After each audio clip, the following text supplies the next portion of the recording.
Bonjour à tous, je suis Placide Nonguerma, le président et le cofondateur du comité 21 Burkina Faso.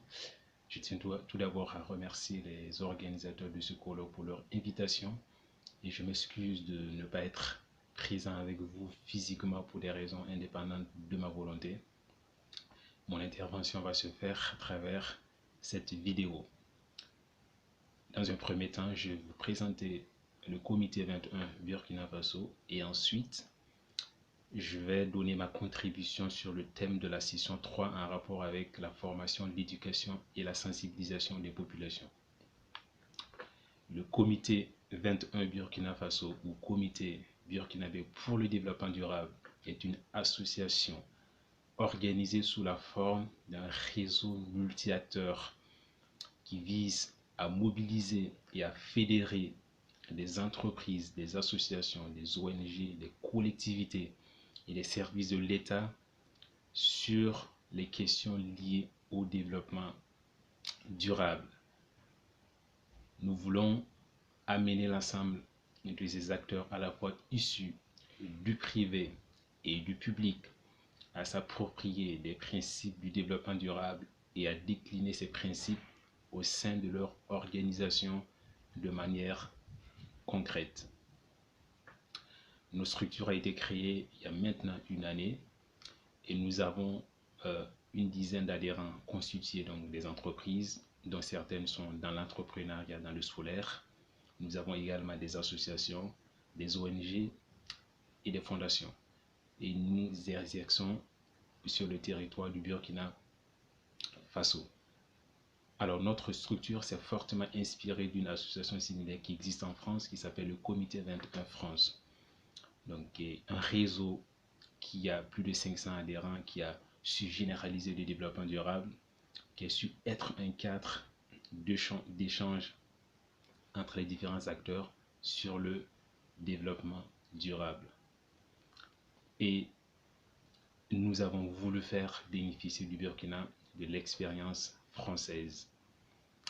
Et bien évidemment, cette expérience répondait effectivement à des attentes locales au niveau du Burkina Faso. Nous avons fait le constat qu'il y avait des programmes, des stratégies et plein d'initiatives sur le développement durable depuis maintenant plus de 20 ans. Mais malgré tout, il n'y avait pas assez de cohérence et de synergie finalement dans les actions qui sont mises en place, des actions de reforestation, des journées, la célébration des journées mondiales sur le développement durable. Il n'y avait pas assez de vision transversale finalement dans l'approche sur le développement durable. Et les principes qui sont promus par le gouvernement ne sont pas assez appropriés par l'ensemble des acteurs qui restent toujours dans une vision restreinte et sectorielle du développement durable et toujours du cloisonnement. Pour certains, le développement durable, c'est l'environnement, pour d'autres, c'est le social et pour d'autres encore, c'est le sociétal. Et nous, en créant le comité 21 Burkina Faso, nous voulons accompagner les différents acteurs à s'approprier pleinement le développement durable et surtout avoir une vision globale, une vision systémique et transversale de l'ensemble des sujets qui sont finalement liés les uns et les autres, et de les organisations à quitter de l'idée du cloisonnement de l'ensemble des sujets et à les aborder tous ensemble. Et notre structure vise 4 objectifs. Le premier, c'est d'accompagner et d'aider nos membres à mettre en œuvre concrètement et de manière effective des démarches de développement durable, telles que la responsabilité sociétale des entreprises RSE, tels que des plans communaux de développement appelés Agenda 21. Nous voulons leur donner des outils méthodologiques pour les aider à formaliser des stratégies de développement durable à leur échelle. Deuxième objectif, c'est créer une plateforme d'échange entre les différents acteurs, un échange bien évidemment suivi et ancré dans le temps, et aussi leur permettre de partager des bonnes pratiques qui existent sur le développement durable, parce que qui dit développement durable dit échange, dit partage de bonnes expériences des uns et des autres pour s'inspirer réciproquement et pour pouvoir avancer. Notre troisième objectif, c'est d'encourager l'émergence de toutes les meilleures pratiques qui existent sur l'optimisation des déchets, sur la gestion durable des terres, etc. Et enfin, nous voulons promouvoir et développer l'économie circulaire au sein de toutes les organisations en les encourageant à utiliser de manière efficiente les différentes ressources. Donc, économie circulaire fait le contraste avec l'économie linéaire. Donc, un produit qui est fabriqué et qui arrive en fin de vie va générer un déchet et ce déchet peut être réutilisé plusieurs fois pour fabriquer de nouveaux produits. Ça, c'est l'idée de l'économie circulaire. Nous accompagnons nos membres en leur donnant, en faisant des actions de formation, des actions de sensibilisation pour leur permettre de s'approprier pleinement le développement durable. Nous sommes également un cadre où nous favorisons la mise en réseau entre les différents acteurs entre eux, mise en réseau entre associations et entreprises et vice-versa entre des acteurs nationaux et des acteurs internationaux. Et nous valorisons également les bonnes pratiques qui sont mises en œuvre par l'ensemble de nos adhérents à travers notre site internet, à travers notre newsletter à venir, à travers nos différents réseaux sociaux. Et là, l'objectif, c'est d'aider les organisations à grandir dans leur démarche de développement durable, parce que nous croyons que le développement durable peut être un levier de performance globale, à la fois économique, financière, sociale, sociétale pour toutes les organisations. Au-delà de la contrainte, c'est véritablement une opportunité pour créer de la valeur ajoutée pour toutes les organisations. Et nous nous inscrivons pleinement sur les objectifs de développement durable qui ont été adoptés par l'ONU en septembre 2015. Mais également, nous nous inscrivons sur les priorités du Burkina Faso. Et de ce fait, nous avons identifié quelques axes prioritaires sur lesquels nous sommes en train de travailler. Donc, nous travaillons sur l'optimisation de la gestion des déchets au sein des collectivités, des entreprises. Nous travaillons sur la lutte contre la préservation de la biodiversité. Nous travaillons sur encourager la gestion durable des terres. Nous travaillons également sur la lutte contre le changement climatique. Et à ce titre, nous avons travaillé au sein de la délégation du Burkina Faso lors de la COP 21 pour défendre la position du Burkina et celle de l'Afrique de façon générale. En particulier, j'ai travaillé sur la thématique renforcement des capacités, qui est une des thématiques phares de l'accord de Paris. Et nous avons rédigé une note de décryptage de 7 pages qui analyse toutes les thématiques de l'article de Paris pour refaire ressortir les moins et les plus pour le Burkina et pour l'Afrique. Et nous avons également formulé un certain nombre de recommandations pour la mise en œuvre de l'accord de Paris et pour la prochaine COP 22 qui aura lieu à Marrakech. Cette note de décryptage est disponible sur notre site internet et elle a déjà été consultée par plusieurs organisations qui viennent de l'Afrique. Je crois sincèrement que les différents pays de l'Afrique, surtout de l'Afrique de l'Ouest, ont véritablement à gagner en essayant de fédérer les différentes énergies, les différentes actions qui existent déjà sur le développement durable. Il est vraiment essentiel qu'on donne de la cohérence, qu'on ait une vision globale et systémique dans notre approche du développement durable pour non seulement être efficace, mais pour créer véritablement de la valeur. Et en ce sens, je pense qu'il y a vraiment du potentiel au niveau du Bénin qui peut qui peut réfléchir à la création, au lancement d'un comité 21 du Bénin et je vous encourage à étudier les différentes pistes, les différentes possibilités pour asseoir un tel comité 21. Je crois que le comité 21 du Burkina Faso est à vos côtés pour faire partager plus en détail son expérience. Également le comité 21 France qui peut également vous accompagner dans la mise en place d'un comité 21 au Bénin.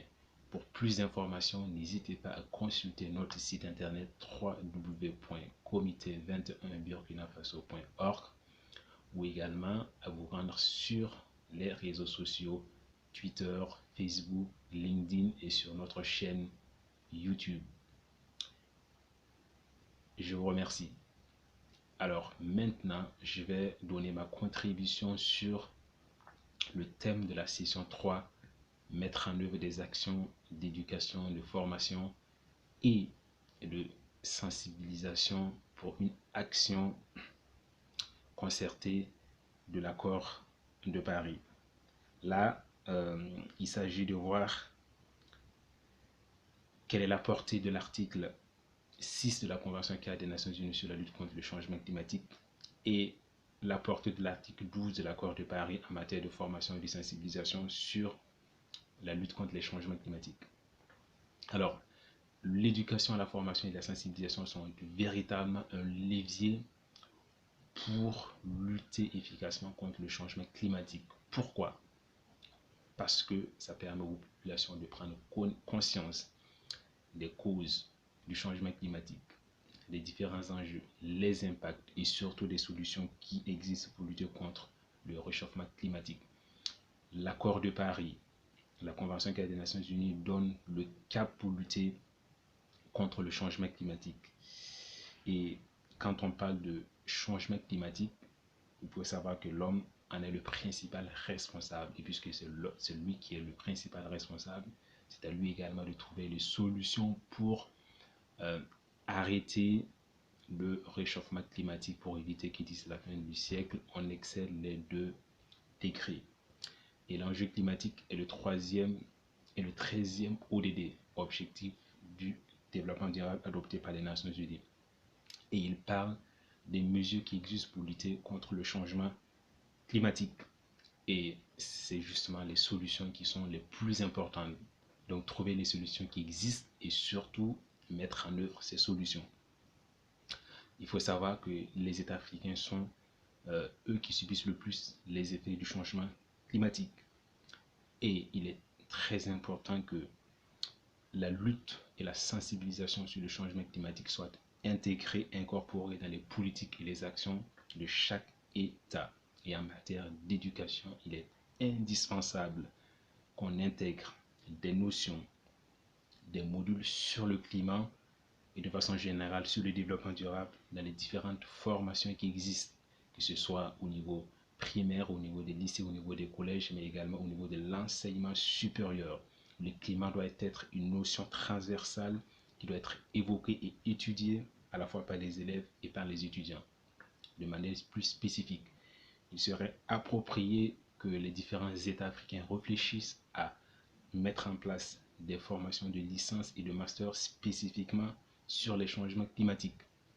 Donc des formations qui vont donner des connaissances scientifiques et technologiques aux élèves, aux étudiants sur l'atténuation, sur l'adaptation, sur la résilience, sur les notions juridiques. Et cela pourra être un bon moyen de former les futurs négociateurs qui vont défendre les positions de l'Afrique lors des négociations sur le climat. Il est justement intéressant que les États puissent encourager des initiatives qui commencent déjà à exister, telles que le Master Base de données et changement climatique et informatique, qui sera lancé en 2017 par le Centre Ouest africain de services scientifiques sur le changement climatique et l'utilisation adaptée des terres, WASCAL. Donc c'est une formation qui va être lancée à l'université Ouaga 1 du Burkina Faso. Et il faut encourager ces genres d'initiatives et ouvrir de plus en plus de formations dans d'autres universités africaines. À côté de cela, il est très important de renforcer des actions innovantes, des actions ludiques et des actions pédagogiques pour renforcer les capacités des populations sur le climat. Donc les populations surtout celles qui sont en bas de la pyramide, les populations analphabètes, illettrées, qui ont du mal à comprendre effectivement les enjeux du climat, les agriculteurs, les éleveurs. Aucune population ne doit rester en marche dans la lutte contre le changement climatique. Tout le monde, à son niveau, doit être un acteur de changement. Tout le monde peut s'y impliquer à travers des éco-gestes simples au quotidien. Et pour cela, il faut vulgariser, il faut sensibiliser euh, euh, toutes les populations sur les mesures, sur les solutions qui existent pour lutter contre les changements climatiques et après les responsabilités pour que chacun puisse faire des efforts à son niveau. Il ne faudrait pas qu'on attende tout de la part des États et des gouvernements qui font déjà des actions, qui lancent déjà, qui impulsent déjà des politiques. Donc nous devons, en tant qu'organisation de la société civile, en tant que population, tout simplement soutenir les efforts des États et en étant à chacun à notre niveau acteur de changement. Voilà, donc je terminerai en disant que euh, l'éducation et la formation constituent un des piliers essentiels pour lutter contre le changement climatique. On a des solutions, il faut maintenant les mettre en œuvre. Et j'encourage tout un chacun à poursuivre effectivement la réflexion pour trouver des initiatives concrètes qui vont être dupliquées par l'ensemble des États africains à l'occasion de la COP 21. Je vous remercie pour votre attention et je vous souhaite à tous et à toutes une bonne fin de colloque. Merci.